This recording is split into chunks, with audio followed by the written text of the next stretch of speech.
So hello, my name is Dr. Aoibhinn Walsh, and thank you so much for giving myself and the Paediatric Inclusion Health team an opportunity to present our pilot initiative delivering paediatric inclusive health to children within our local and wider area.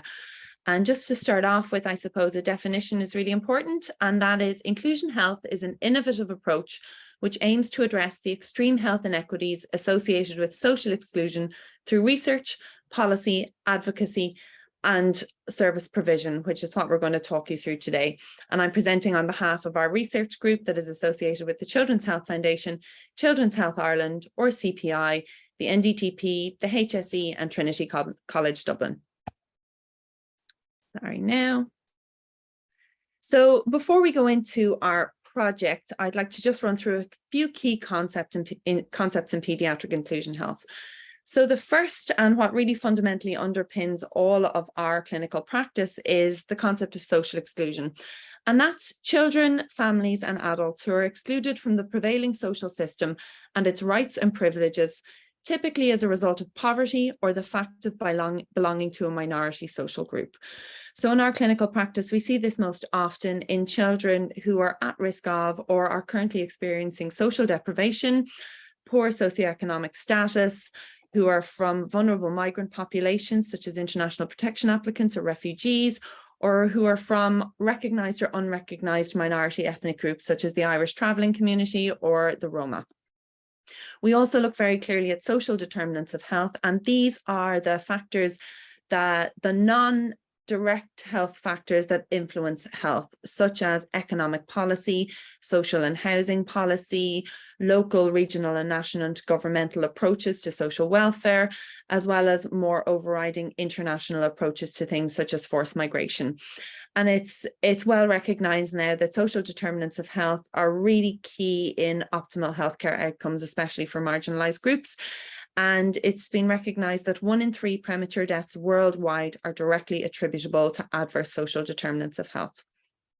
This then moves us to adverse childhood experiences, and these are potentially traumatic events that can occur in the life of a child that directly result in poor mental and physical healthcare outcomes. And examples of these are child welfare issues, child neglect, and childhood abuse. It can be parental incarceration, traumatic experiences during forced migration, witnessing domestic violence or parental suffering of sexual or gender-based violence, and parental or caregiver mental health or substance misuse issues. And it's recognised that adverse childhood experiences do have a cumulative effect on adverse health outcomes. We look at intergenerational disadvantages, and this is when it's essentially the self-fulfilling prophecy that being born into a cycle of lower socioeconomic group, poor education and poor employment opportunities feed down through the generations. And we see this, say, for example, in the Roma community, where systematic discrimination and poor outcomes across education, employment and housing through subsequent generations.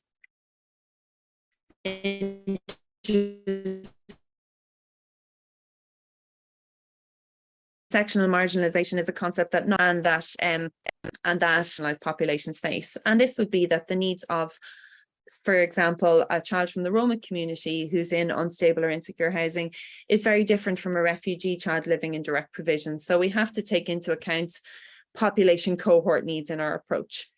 The allostatic load is the cumulative effect of the mental and sociological stressors on physical health, and we see that in research in adult populations, that the physical stressors and physical inflammation of adults in socially excluded groups shows that they are aging more rapidly than their peers.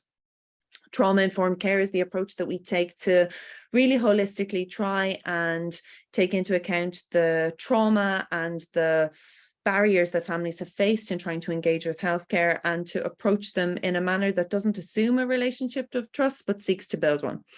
Social prescribing is something we need to be made aware of, and it's the key ancillary supports to care that are potentially non-pharmaceutical that can really help a family in engaging with care. And sometimes it can be something as simple as getting a buggy from a support key worker to enable families to attend appointments through public transport. And finally, integrated care really fundamentally underpins everything that we do. And that's direct and indirect liaison with community and hospital, governmental and non-governmental interagency supports to ensure that the child and family remain at the centre of all of our care plans, and that we all are on the same page about what's achievable, feasible and sustainable. So how do we do that is the big question. And we looked to really overcoming this inequitable access to hospital care. So we tried to figure out a way that we could bring the hospital to more vulnerable and marginalised communities, and maybe take a little bit of a novel approach in how we engaged families. So firstly, we decided that an outreach model of care would be the most appropriate, especially given that our hospital's location in North Inner City Dublin is to be limited over the next kind of 4 to 5 years while we move to a different location. So we wanted to keep a real foothold in the community that we want to assist.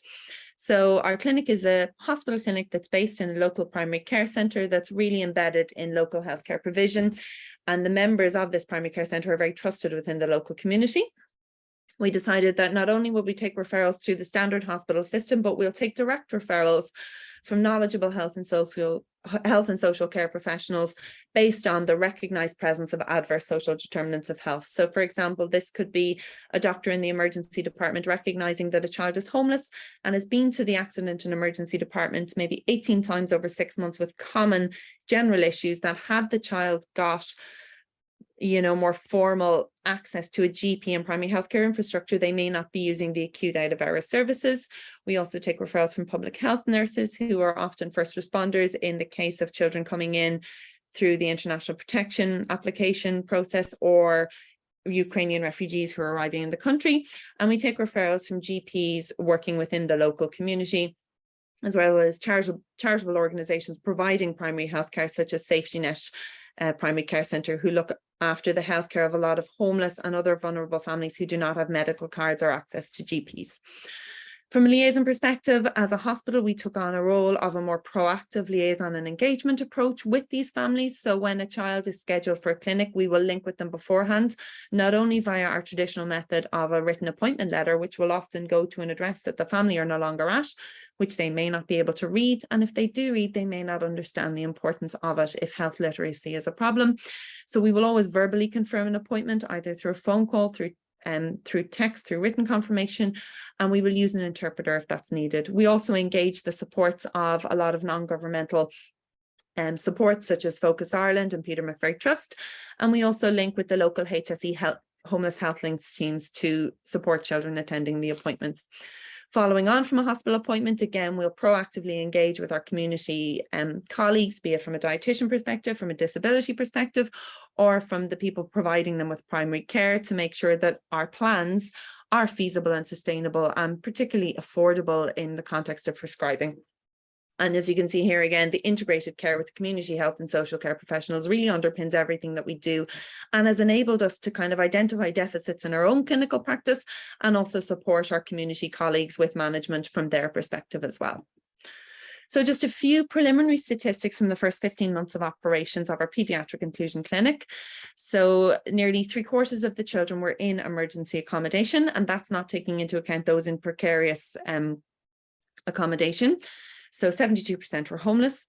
Nearly 50% required interpreters. And if you can imagine that as a reflection of comprehension of English language and things like appointment letters, shows that just the very obvious challenges these children face with attending hospitals.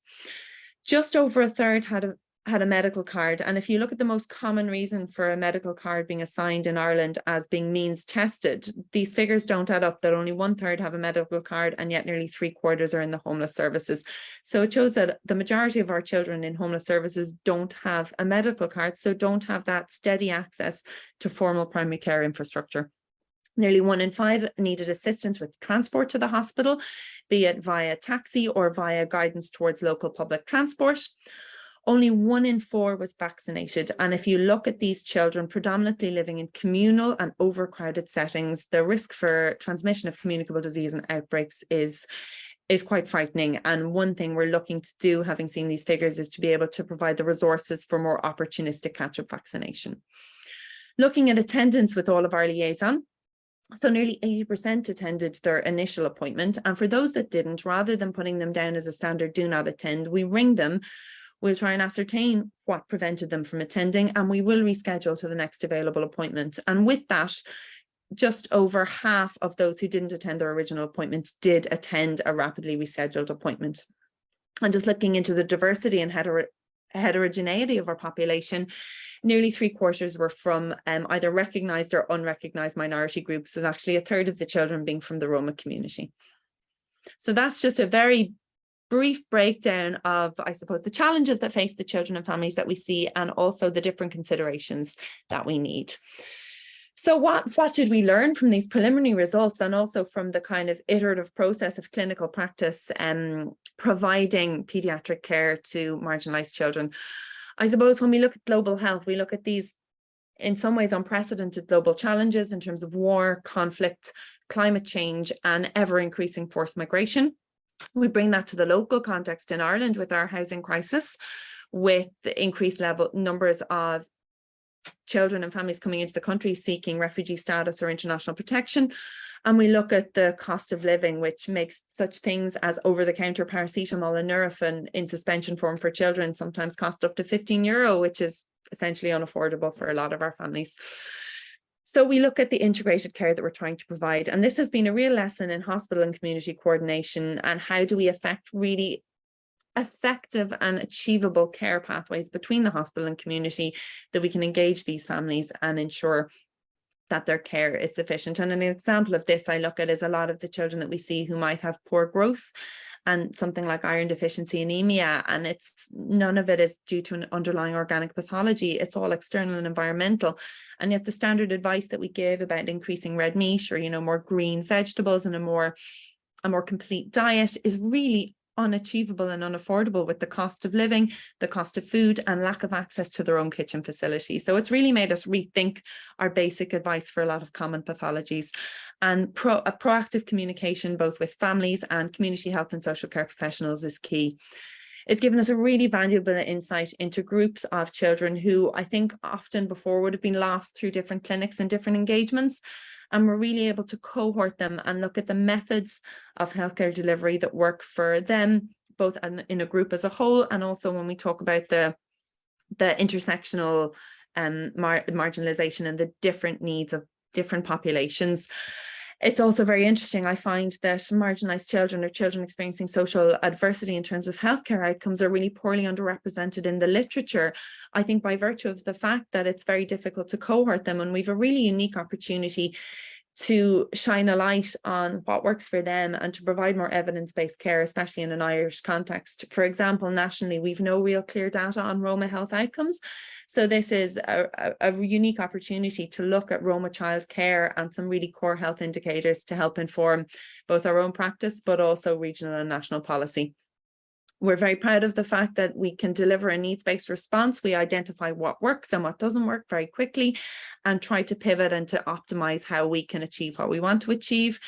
We're very keen to pursue service user input. So we've had the input of a lot of experienced community health and social care professionals in configuring this clinic and our outreach service and how it works. And our future planning involves engaging and employing the services of those populations that we seek to provide healthcare to in the service design. And already we've identified some really key subgroups who merit a further, more kind of tailored approach. And this would be growth and nutrition amongst children in homeless services, and also migrant health. So finally, then, sorry, apologies, my screen is just misbehaving as I finish up here.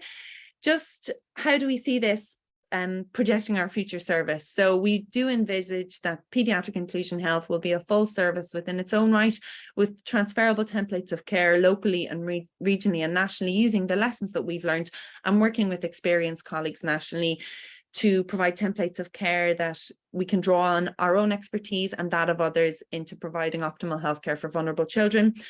We really use trauma-informed care as a fundamental underpinning of our service delivery, and that's recognizing that children and families make it to us having gone through adverse childhood experiences, often really traumatic events, and that we cannot assume a relationship of trust, and that we need to take our time and facilitate their own needs and appreciate that we may not have any idea as to what they've been through before encountering us.